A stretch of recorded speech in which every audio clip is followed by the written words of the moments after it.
6 de abril de 92, o garoto Evandro Caetano, de 7 anos, desaparece misteriosamente em Guaratuba, no litoral do Paraná.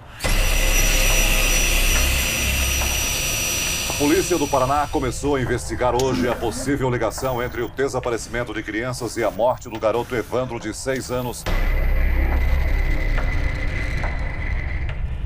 Envolvia política, envolvia religião, envolvia criança. O fato é que uma criança foi morta de forma brutal, covarde.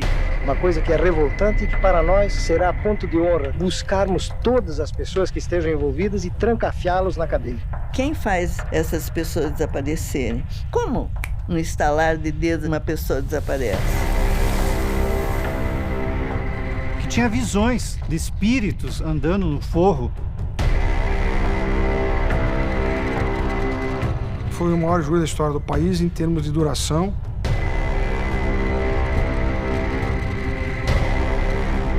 Mataram uma criança!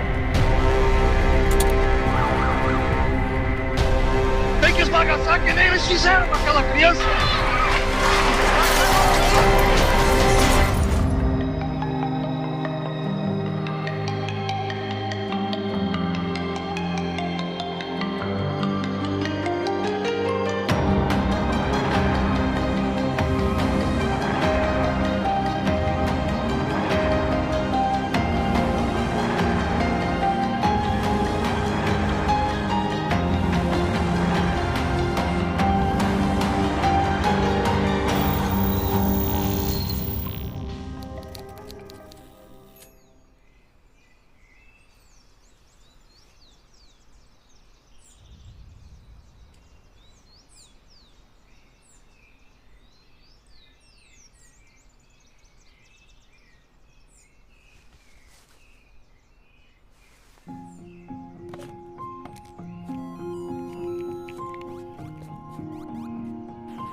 No dia 6 de abril de 1992, estava chovendo em Guaratuba e por isso a Dona Maria deixou o Evandro dormindo em casa quando saiu para trabalhar no colégio Olga Silveira, que ficava ali perto.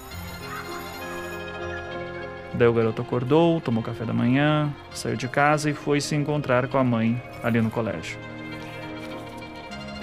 Depois de um tempo ali com a mãe, o Evandro percebe que tinha esquecido o seu minigame em casa.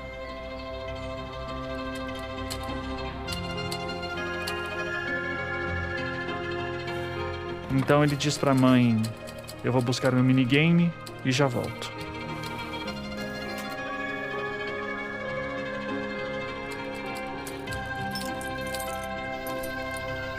Só que ele não volta mais.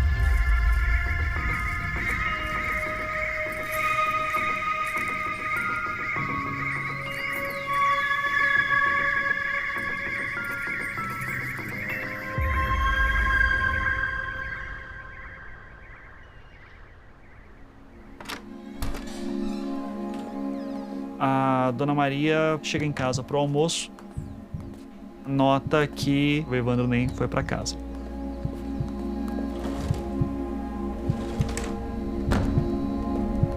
Daí ela começa a se preocupar, chega o Ademir, o pai do Evandro,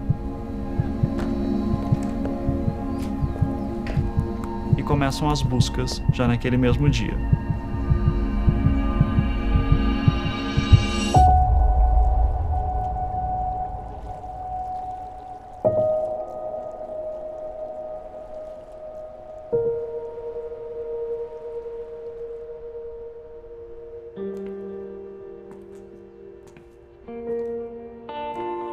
Meu nome é Ivan Mizanzuki, eu sou jornalista, professor universitário.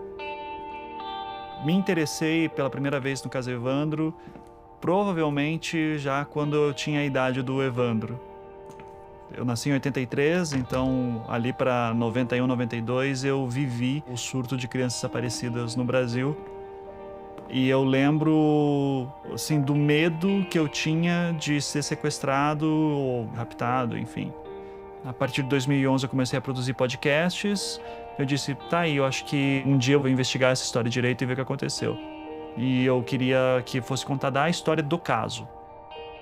Comecei essa pesquisa ali para 2015, mas foi ali 2016, 2017 que realmente eu peguei os autos do processo, comecei a correr atrás de pessoas, vi material. Daí em 2018 eu lancei os primeiros episódios e foi um sucesso. Guaratuba é uma das praias mais movimentadas do Paraná durante os 3 meses do verão. No resto do ano, a cidade é conhecida por ser um lugar tranquilo de cidadãos pacatos. Mas o mar nunca se comporta do mesmo jeito. Nas ruas, o assunto nas rodas de conversa é um só: o desaparecimento das crianças. Primeiro foi Leandro, de 7 anos, depois Evandro, de 6 anos de idade. Guri forte, né? Guri bonito. Como todos os guris dessa idade, né? A lembrança que a gente tem dele é de um menino sadio, um menino alegre, um menino cheio de vida, com muitos sonhos para realizar. Os pais de Leandro são separados. O pai dele, João Bossi, hoje é um homem amargurado. Leandro vivia com a mãe nesse pequeno barraco. A cama pequena, humilde, vive arrumada, esperando a sua volta. O Evandro era a segunda criança desaparecida na mesma cidade, num período de tempo muito pequeno. O Leandro Bossi desapareceu em fevereiro e o Evandro Caetano no início de abril. Então alguma coisa estava acontecendo lá que estava muito errada. Na época, nós tínhamos 28 crianças desaparecidas no Paraná. Rodrigo Novick tinha 1 ano e 8 meses quando sumiu da frente da casa dele, sem deixar pistas, em outubro de 87. Everton de Lima Gonçalves, 4 anos, brincava perto de casa, nunca mais foi visto. O mesmo aconteceu com Guilherme, Alex, José Carlos, Edson, Niltinho e Leandro. Porque não havia o desaparecimento de crianças só em Curitiba, só no Paraná. Crianças estavam desaparecendo em toda parte.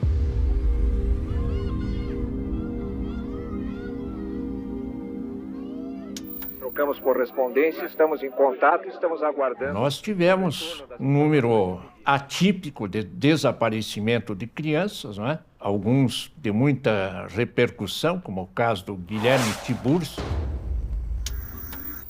Guilherme foi visto pela última vez brincando com a bicicleta aqui na calçada. A casa fica nesse bairro de classe média alta aqui em Curitiba, que é sempre assim, muito tranquilo. E naquele dia, os vizinhos não se lembram de nenhuma movimentação diferente aqui na rua. Olha, nós investigamos anos e anos e anos, com vários delegados, todas as hipóteses, não foi poupado nenhum recurso. Pedimos com ampla divulgação, denúncias, colaboração, e nenhuma pista concreta surgiu. Os pais não sabem se foi assalto, rapto ou sequestro. Está sendo tão difícil para a gente conviver sem o Guilherme. Quando essas mães apareciam na televisão demonstrando todo aquele desespero, aquilo se alastrou pelo estado, aqui Curitiba, litoral, tudo, porque as pessoas ficaram inseguras. O desaparecimento dos 2 meninos assustou os moradores de Guaratuba e até mobilizou as crianças. Hoje, alunos de várias escolas da cidade vieram em passeata até a casa onde as 2 famílias das crianças desaparecidas estão reunidas à espera de notícias. A mãe de Evandro é a imagem do desespero. Filho que não saía de perto de mim, pelo amor de Deus. Ai, meu Deus.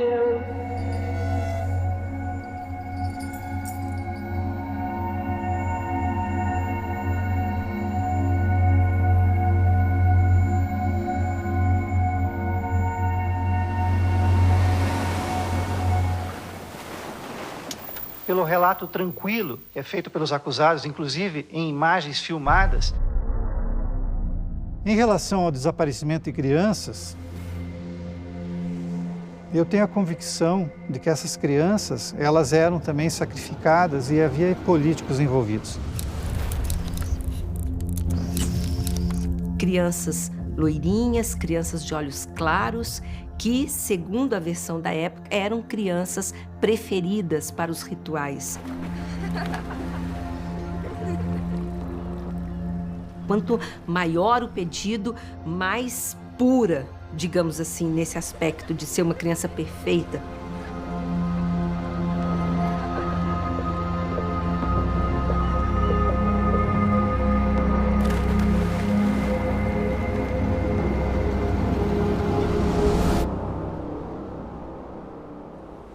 Os pais do Evandro eram funcionários da prefeitura de Guaratuba. A Maria trabalhava no colégio Olga Silveira, que era uma escola municipal, e o Ademir, ele trabalhava na prefeitura mesmo como assessor.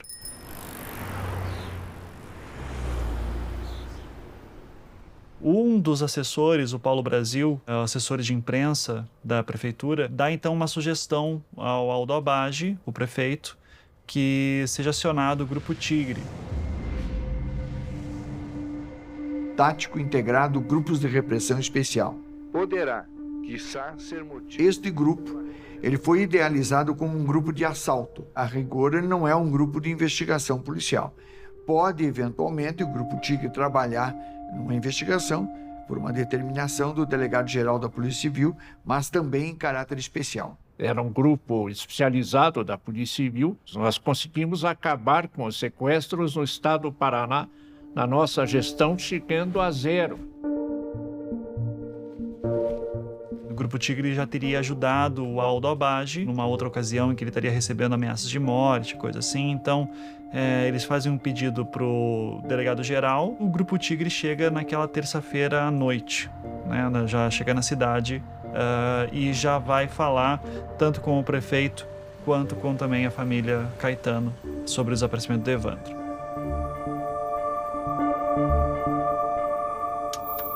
As fotos de Evandro estão sendo espalhadas pela cidade. Na delegacia, todas as informações que chegam por telefone são passadas para os investigadores na rua. O motivo não é resgate. Só pode ser tráfico de criança. Quando desaparece uma criança, a sua primeira suposição é que ela tenha ido brincar com um amigo, tenha ido a um parque de diversões, tenha ido ver um circo, tinha se perdido, esteja na casa de um parente, possa ter sido vítima de um acidente, de um atropelamento na praia. Quando o Grupo Tigre está investigando, existem algumas linhas de investigação que uma não necessariamente está mais forte que a outra. Mas você vai ter a atuação de um homem chamado Diógenes Caetano dos Santos Filho. O Paraná estava desaparecendo muitas crianças. Naqueles 3 primeiros meses, o Evandro era a 7ª criança que desaparecia. Ele então, era primo de 2º grau do Evandro, mas por questões familiares, diferença de idade, tudo, ele é sempre referenciado como o tio do Evandro. Eu quero apresentar para vocês o engenheiro civil Diógenes Caetano, guaratubano, filho do ex-prefeito Diógenes. Diógenes está aqui conosco. O Diógenes tem uma experiência em investigação muito grande, porque durante muito tempo, cerca de 10 anos, ele foi investigador da Polícia Civil do Paraná. Depois formou-se em engenharia e foi para Guaratuba. Diógenes, conta para nós, que tipo de pista... Quando o Evandro desaparece, o Diógenes assume uma função de porta-voz da família para a imprensa e também acaba conduzindo suas próprias investigações sobre o caso. À noite veio um grupo da Rádio Clube e eles pararam na minha casa querendo ir até a casa do Evandro.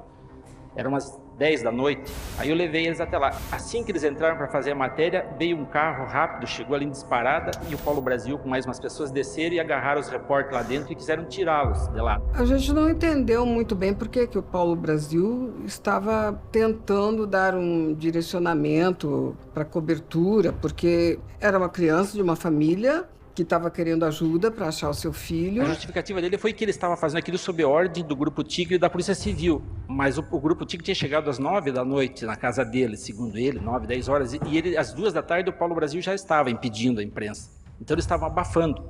Havia por alguma razão, né, não queriam que a imprensa divulgasse o sequestro do Evandro, que já era a segunda criança que desaparecia na cidade. O Diógenes é muito inteligente, uma pessoa, assim, se me permite dizê-lo, bastante ansioso, né? Quando ele forma uma convicção, ele é bastante argumentativo em relação a essa convicção. O que eu entendo é que Diógenes foi uma pessoa vital nesse processo.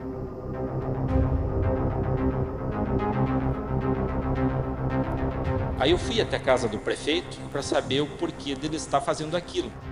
Eu falei assim, eu quero saber do senhor por que o senhor está impedindo a imprensa de divulgar o desaparecimento do Evandro. Ele falou assim, quem disse que eu estou impedindo? O Paulo Brasil estava do lado, eu falei, o Paulo Brasil. Aí ele ficou bravo, veio e me deu um tapa. O que o prefeito tinha a ver com isso? Se foi no sentido de intimidar, nós não levamos em conta.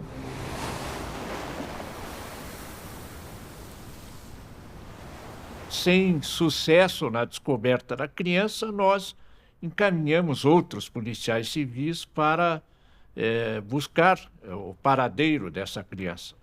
E, em seguida, eu enviei o delegado Adalto Abreu de Oliveira.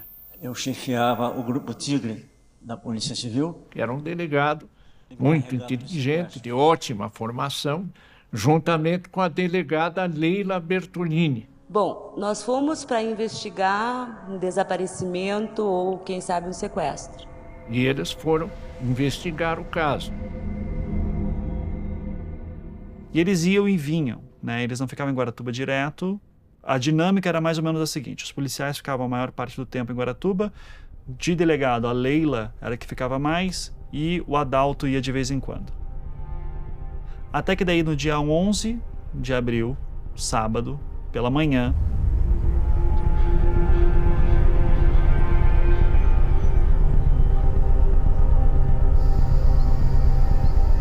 alguns lenhadores estavam passando por uma região ali de Guaratuba que tem um matagal. Eles percebem alguns urubus sobrevoando uma parte e decidem ver o que está acontecendo.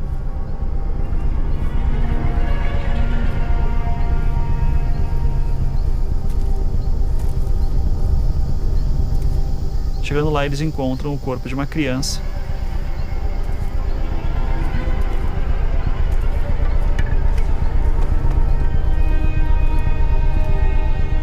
Ninguém imaginava, naquela ocasião, que esta criança já pudesse estar morta. Foi uma grande surpresa, principalmente o estado em que se encontrava o corpo dessa criança.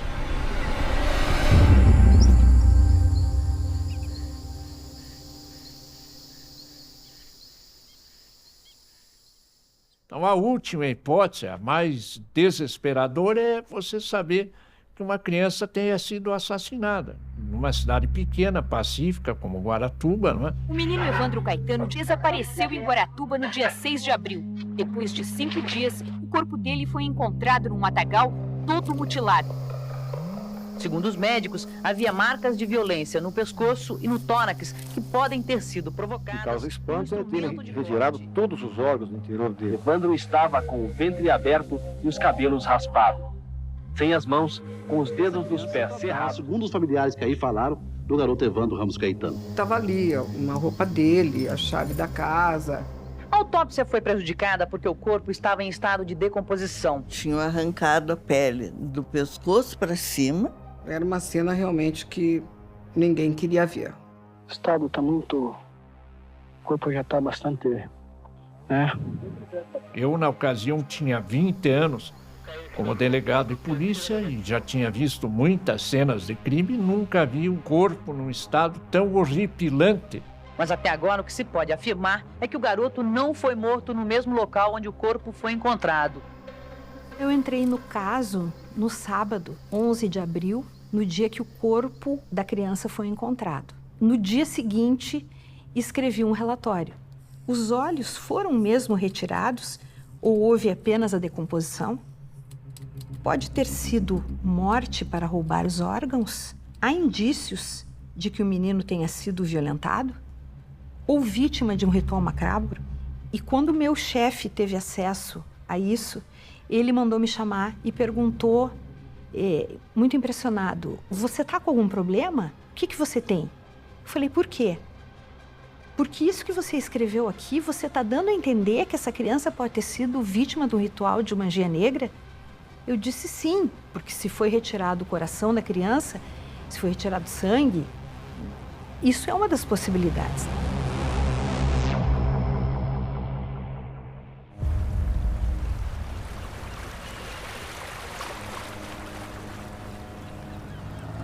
Esse corpo que está quase irreconhecível, ele é levado então para o IML de Paranaguá, à tarde. E lá, o seu Ademir Caetano, ele reconhece como sendo seu filho, porque nas costas teria uma parte que não estaria ainda muito deteriorada, e lá ele conseguiria ver uma marquinha de meia-lua, que seria a marca de nascença que o Evandro tinha. De um caso que começava como um caso de criança desaparecida, agora você tem um caso de uma investigação de homicídio. Um momento de grande comoção foi o enterro do Evandro. A cidade toda estava assim, arrasado. O corpo do menino Evandro nem chegou a ser velado. Veio direto do Instituto Médico Legal de Curitiba para o cemitério de Guaratuba, onde era aguardado pela família e onde também a população se concentrou para acompanhar o sepultamento. E a gente subiu assim, acho que num túmulo, inclusive, para mostrar de cima, a hora que estava botando o caixãozinho no túmulo. Eu estava muito, muito abalada com aquilo tudo. O desespero da mãe é grande. Ela tinha esperanças de que o filho voltasse para casa com vida. E quando a matéria veio para o Jornal da Globo, o meu editor perguntou, o que aconteceu? Eu falei, como que aconteceu? Ele falou, não, você está soluçando na passagem. Se a senhora tivesse que pedir alguma coisa para alguém, por isso que aconteceu pelo seu neto, que apelo a senhora faria? Eu sei até o que pedir nessa hora, meu Deus, para todo mundo ajudar, que não aconteça mais nada com outras mães e outras avós. Meu Deus, uma coisa muito triste, meu Deus do céu.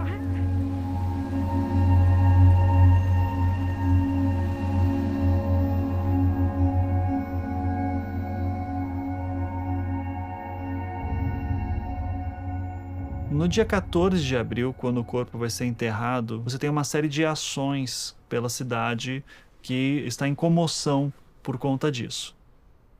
Então, Guaratuba, você tem o Evandro, o corpo do Evandro aparecendo, sendo enterrado. Já era a segunda criança que havia desaparecido em Guaratuba. Quando você tem, então, o corpo do Evandro chegando na cidade, ele acaba se tornando como um símbolo, uma bandeira a ser levantada, né, que fosse uma causa a ser lutada para melhorar a segurança das crianças da cidade. Uma passeata silenciosa percorreu as ruas da cidade. A morte trágica de Evandro comoveu e revoltou a população. Na frente da igreja, pais, professores, alunos de várias escolas pararam para um... Há registros de que, em algumas dessas passeatas, a primeira-dama, Celina Bage, teria interferido para que elas não acontecessem, especialmente aquelas que envolvessem funcionários da prefeitura. No jornal Folha de Londrina, no dia 15 de abril desse ano, ela relata que a primeira-dama proibiu os funcionários, os professores da prefeitura, de comparecerem ao enterro. Então, um comportamento assim é anormal, né? É uma coisa que não tem justificativa. E a Celina Bage chamou a polícia militar e mandou dispersar uma dessas concentrações que estava em frente à prefeitura, e era basicamente de crianças do colégio. Além disso, num colégio municipal, eles tinham colocado faixas e cartazes colados em todo o muro do colégio, pedindo segurança, pedindo mais cuidado e tal. A Celina Bage parou o carro, desceu e rasgou as faixas, rasgou os cartazes e pediu... Isso aí ou alguém te contou? Isso aí foi contado por todas as professoras, zeladoras, funcionários, pais de alunos que presenciaram, né, que souberam, tomaram conhecimento. Que ela determinava muitas coisas na cidade e ela era uma pessoa muito firme naquilo que ela entendia que devia ser feito. Muito nos impressionou o fato de que ela escoltou uma jornalista até a saída do ferry-boat de Guaratuba, porque ela não queria aquela jornalista lá, porque ela estava fazendo perguntas que não interessavam a ela E naquele momento eu lembro que a repórter da Folha de Londrina havia questionado o fato de que por que ela não tinha permitido uma manifestação de crianças em favor do Evandro e pela segurança. O motivo pelo qual Celina Baggio teria impedido essas manifestações, para algumas pessoas seria porque ela queria proteger a cidade, a reputação da cidade, era um ano eleitoral ainda por cima, então ela provavelmente não iria gostar que a sua gestão, que a gestão do seu marido, fosse associada a um episódio tão trágico quanto aquele.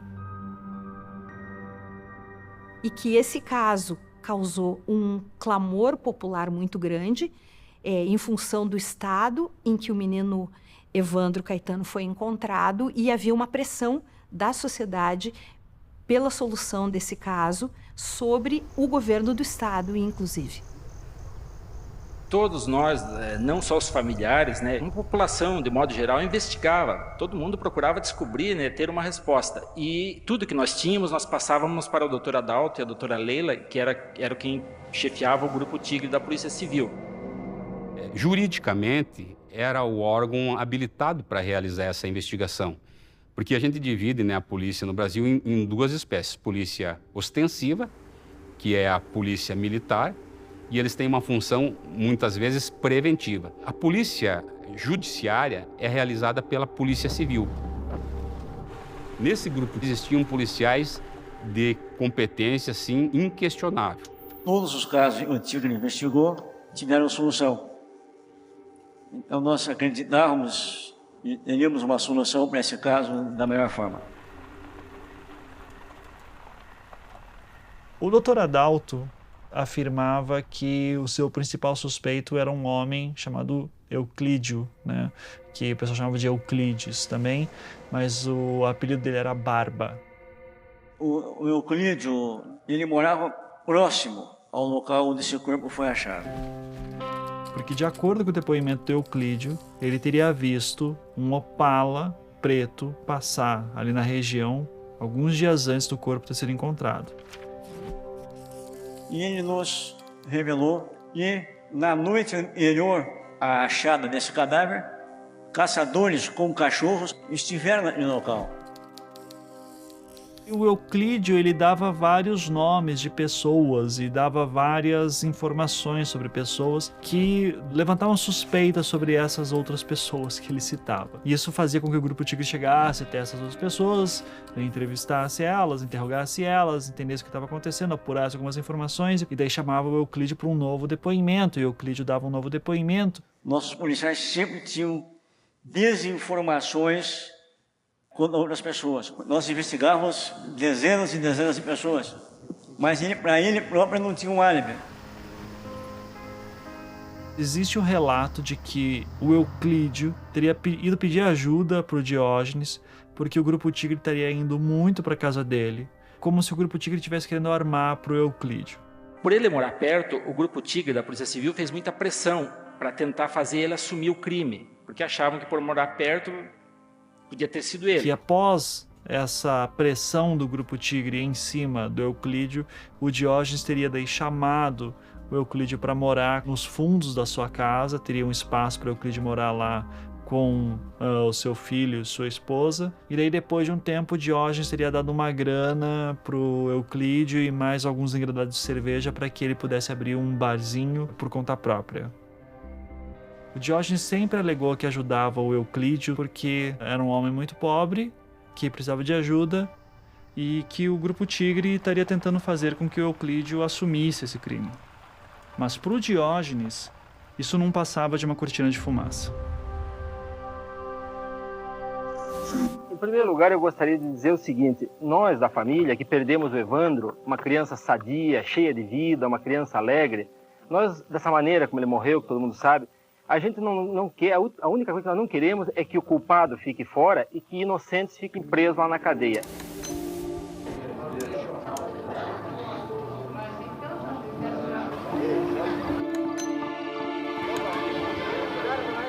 O Diógenes, ele começa a tentar avisar a doutora Leila que ele está muito desconfiado de um pai de santo recém-chegado na cidade, chamado Oswaldo Marceneiro.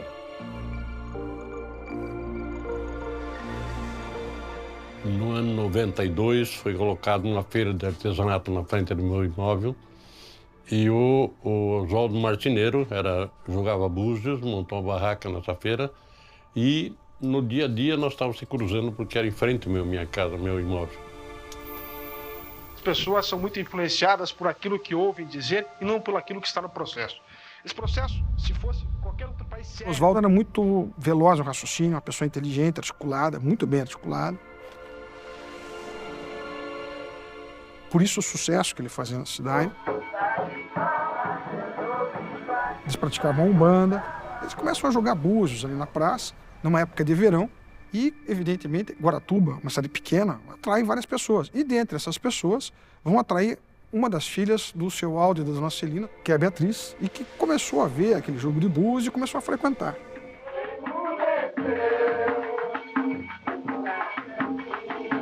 Ele teria feito alguns sacrifícios de animais, inclusive de grande porte, tipo bode. O estado que o corpo do Evandro se encontrava se assemelhava muito à forma como esses animais eram abatidos. O caso Evandro começou a ser investigado pelo Grupo Tigre da Polícia Civil 3 dias depois do desaparecimento do menino. Ao mesmo tempo, a família de Evandro começou a investigar por conta própria. As desconfianças começaram quando o corpo do menino foi encontrado aqui, local exato que o pai de santo Oswaldo Marceneiro indicou para a família no dia seguinte ao desaparecimento. Para a família de Evandro, Oswaldo Marceneiro se tornou o principal suspeito logo nos primeiros dias da investigação.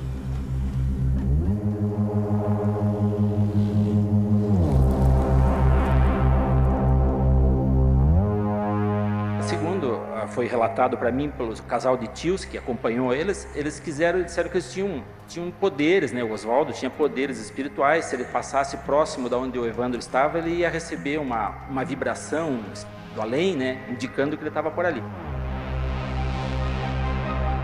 E os familiares, desesperados com tudo aquilo, resolvem pedir para que fizesse alguma coisa do outro mundo para localizar Evandro.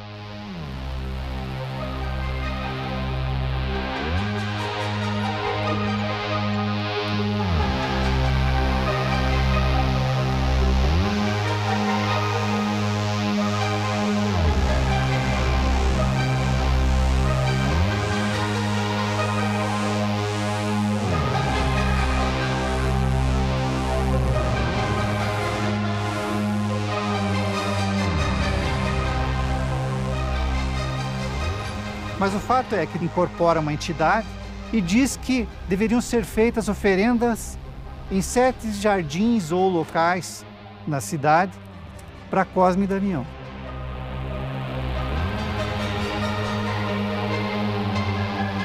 O tanque de gasômetro já estava quase seco, já era perto das 4 da madrugada. E aí ele começou a falar que queria ir numa rua que tinha palmeiras, que ele achava alguma coisa de rua de palmeiras, cheia de palmeiras.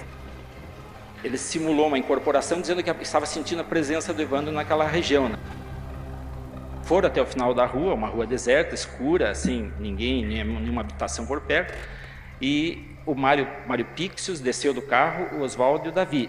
E eles se dirigiram até o local, a 30 metros de onde estava o corpo do Evandro. Só que a Davina ficou com medo, estava escuro demais, achava impossível encontrar o Evandro com 6 anos de idade no meio do matagal daquele.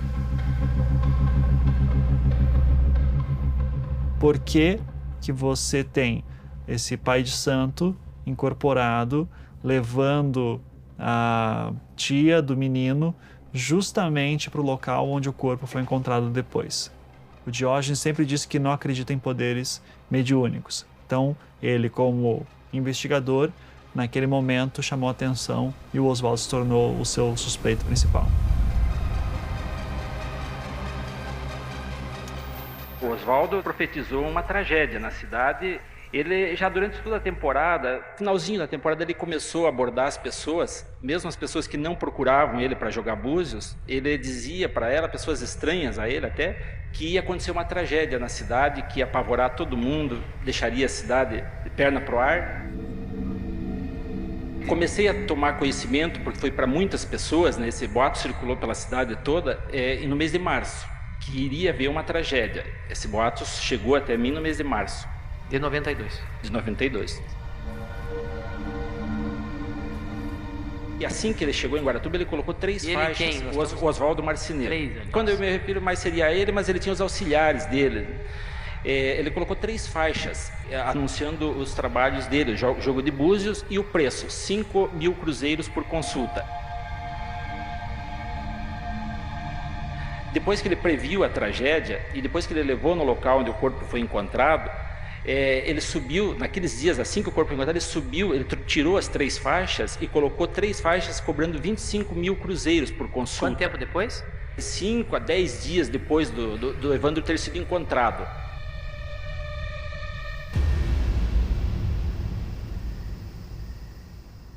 Jorge, eu gostaria de perguntar para você, é verdade que você fez um relatório por escrito à Polícia Civil, entregou isso à Polícia Civil e desprezaram esse relatório teu? Foi mais ou menos assim. No começo, as informações que eu tinha não estavam escritas. Eu chamava o doutor Adalto toda vez que chegavam a mim essas informações e eu passava para ele.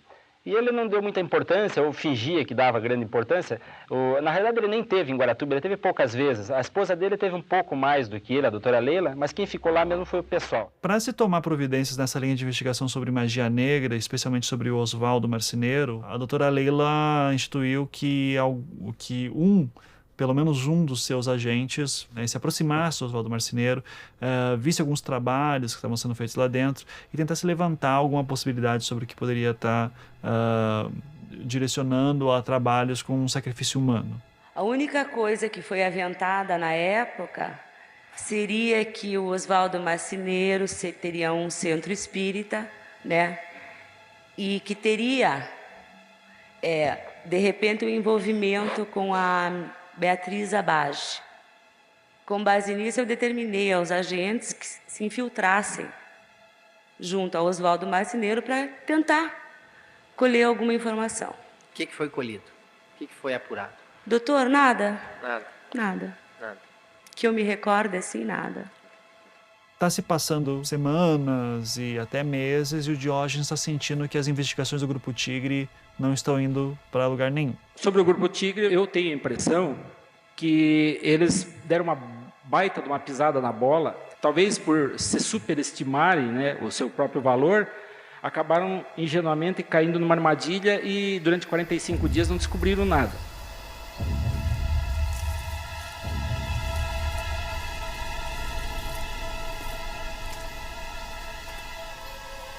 Durante as investigações, uma das coisas que nos marcava era a ausência dos chinelos, das sandálias da criança.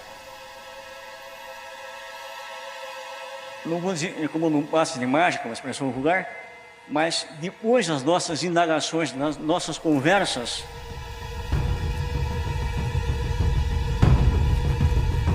dias depois apareceram as 2 sandálias, tão logo atravessando um córregozinho entre o local onde o corpo estava e o local onde foram encontrados os chinelos.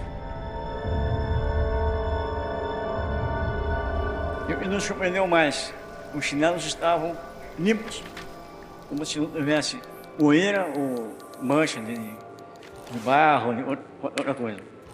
Eu até estranhei a gente achar os chinelos, que era mato, e nós achamos os 2 chinelos. O senhor sabe me esclarecer que um dos chinelos encontrados foi inutilizado. Lembra como é que ocorreu essa inutilização? Se foi porque se tentou arremessar no rio, do outro lado do rio, o chinelo, e o chinelo caiu no rio? Nós fomos lá procurar ver se achava alguma coisa e achamos os chinelos. Nem me lembro se fui eu que fui tentar jogar de um lado do outro e um caiu no rio, realmente. E por isso foi motivo de ficar inutilizado para exame? Até se anotar isso? Nessa parte técnica eu não posso falar para o senhor isso. Tudo bem. Olha, houveram alguns atrapalhos na investigação. O local de crime ele não foi preservado a fim de que fosse feito o levantamento pelo Instituto de Criminalística, pelos experts da Polícia Científica. E esse evento envolvendo o chinelo do Evandro, que foi encontrado 2 semanas depois da achada do corpo, e que foi inviabilizado como prova por uma atrapalhada do Grupo Tigre, podia indicar para algumas pessoas que alguma coisa muito estranha estava acontecendo naquela investigação. E não apenas isso, ele está vendo o Grupo Tigre indo direto na casa do prefeito. Era comum também eles usarem os carros particulares da família Bage. Eles tinham um alojamento lá em Guaratuba para ficar na colônia dos fiscais, mas o prefeito colocou eles no hotel 5 estrelas, com as despesas todas pagas pelo município, alimentação, a estadia. Então não tinha nem pressa em descobrir, né? Os policiais ficaram durante 3 meses lá em Guaratuba, hospedados num hotel de luxo, e as investigações foram quase nulas, embora nelas já se indicava que Oswaldo Marceneiro e seus colegas, diz lá no relatório de investigação, já figuravam como os principais responsáveis. O Grupo Tigre, eu passei informações para eles, mas eles não quiseram escutar porque eles estavam usando o carro da Celina, estavam hospedados no Hotel 4 Estrelas, pago pelo prefeito. Olha a acusação, o senhor está fazendo. Mas isso é prova, eu provo. Isso aqui é só ele guardar, está provado. O fato é que, exatamente pelo Tigre não resolver o caso, Diógenes Caetano dos Santos Filho presta uma declaração na qual ele levanta suspeitas em relação a determinadas pessoas. Então, quando ele chega lá no Ministério Público do Paraná, no dia 29 de maio, com uma série de nomes e que aparenta ser indícios fortes de culpa, muitos agentes públicos leram aquilo falando, ok, alguém solucionou o crime, temos esse cara que já trabalhou com a gente. Com essa declaração, a promotoria pede com que o Grupo Águia, que era um serviço reservado da Polícia Militar, fosse até Guaratuba e fizesse levantamentos investigativos com base nessa declaração de Diógenes e outros elementos. Já que a Polícia Civil estava no local e estava sendo ludibriada, o Grupo Tigre estava sendo conduzido em pistas falsas, nós mandamos outros grupos, outros mecanismos, né, para fazerem os levantamentos. E resume assim o comportamento do delegado Adalto de Oliveira do Grupo Tigre. Ele é incompetente ou é corrupto, ele não tem escolha. Porque se ele é competente, então ele tem que ser corrupto, porque o crime estava na mão dele. O grupo de inteligência da Polícia Militar conseguiu fazer em 10 dias o que o Grupo Tigre da Polícia Civil não fez em quase 3 meses. Finalmente foi desvendado o mistério da morte do menino Evandro. 3 homens que foram presos confessaram o crime. A apresentação dos envolvidos no crime foi tumultuada. Pais de crianças desaparecidas vieram até a Secretaria de Segurança Pública em Curitiba. Estes 3 homens teriam executado o garoto num ritual de magia negra que aconteceu num quarto dos fundos da casa do prefeito. A escolha da criança pode ter sido influenciada pelas denúncias que eu, Diógenes Caetano, parente da vítima, fiz quanto a essa administração do Alda Bage. Os peritos da Polícia Técnica e agentes da P2 ficaram 3 horas dentro da serraria que pertence ao prefeito Aldo Abage. Fiquei sabendo agora há pouco que foi encontrado indícios de sangue na serraria do prefeito de Guaratuba. Neste álbum, o prefeito Aldo Abage, de Guaratuba, aparece numa festa ao lado do pai de santo. No depoimento, o pai de santo, Oswaldo Marceneiro, acusado de comandar o ritual, e os auxiliares Vicente de Paula Ferreira e Davi dos Santos contaram com frieza os detalhes do crime. Não tinha essa definição exata. Da dona Celina era aquele coração, ela pegou o coração na mão. Quando ela pegou o coração na mão, levantou e pediu o quê? O que ela pediu? Ela levantou o coração. O que ela disse? Que o coração era para representar o coração da firma dela e a vitória do partido do pai dela. E são quantas pessoas que participaram desse ato? 7 pessoas. Quem pegou foi a Celina e a Beatriz Abage. E ele falava, isso daí não é nada, isso daí é magia negra. Era muito difícil tocar numa pessoa com esse poder político.